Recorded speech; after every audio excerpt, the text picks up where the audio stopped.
అదేమ్మా బలవంతులు గుడి కింద చేస్తున్నారు. ఏమి సమాచారం జరుగుతుంది భామల? అమ్మా మహారాణి, నీ ప్రాణానికి ఆజ్ఞభూతులటి మధిరావణ బ్రహ్మ ఇదే రేత్రికి యుద్ధానికి పోతున్నాడటమ్మా. నిజమేమే తల్లి? నిశ్చయమేనమ్మా. ఇప్పుడే ఘటిక సూర్యముఖులు పాతాళంతో దండారోపించినారమ్మా. పరమేశ్వరి కాళికంబ ఏమి చేస్తూనే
అమ్మా కాంతలారా.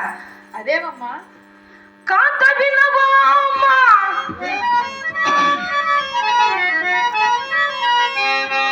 నా ప్రాణ కాంతుడు ఏ జోజనో లేక భువరుగల్వా బటు బావునే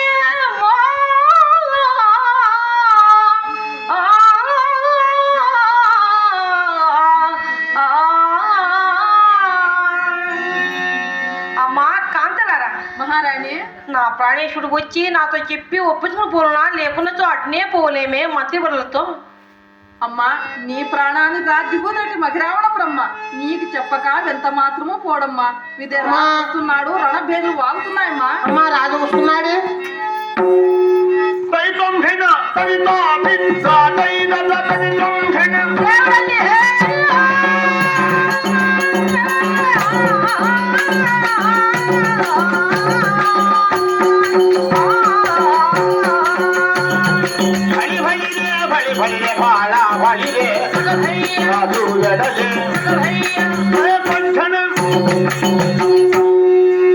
ఏమిచ్చింటున్నారు మహారాజా?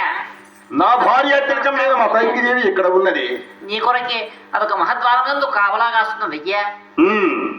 ఇక మీ విగ్రహాలకి మీరు వెళ్ళవచ్చు. చిత్తం నారాయణ అయ్యా, వెళుతున్నాం. అమ్మా అమ్మా ఏమే మా రాణి రాజు వచ్చాడు రావే. ఎంత మాత్రము రాముని మీద యుద్ధములకు పోకూడదని చక్కగా బుద్ధి చెప్పవే. రావే తొందరగా రావే.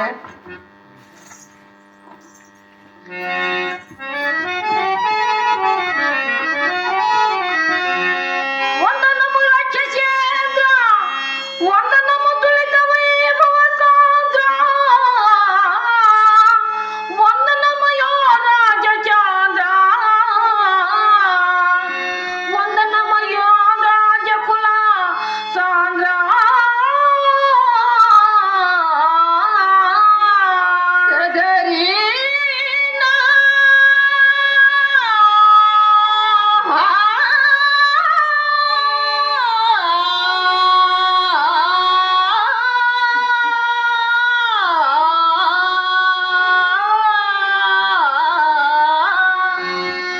నమో నమో ప్రాణపతి. దీర్ఘ సుమంగళి భవ. చల్లగా వర్ధనవే రమణీయమణి. భాగ్యం బాయను ప్రభు. కాంత, ప్రాణేశ్వర, ఎన్నడూ నా రాజస్థానానికి రానదానం ఈ దినమ్మన కటకట వణుకుతూ పెదవులు తడుపుతూ చెత్తంగురాలమైన శివద్వారాన్ని కాచి ఉన్నావు. ఆహా నీవు రావడానికి కార్యార్థమేదో నాతో చెప్పరాదు? ప్రాణేశ్వర, అలా రావలసి వచ్చింది కాని నీ ప్రయాణం ఎచ్చటి సమకట్టున్నావు నాథ. ఏమి నా ప్రయాణ సమస్యయా? అవును ప్రభు. మరి చెప్పేది విను.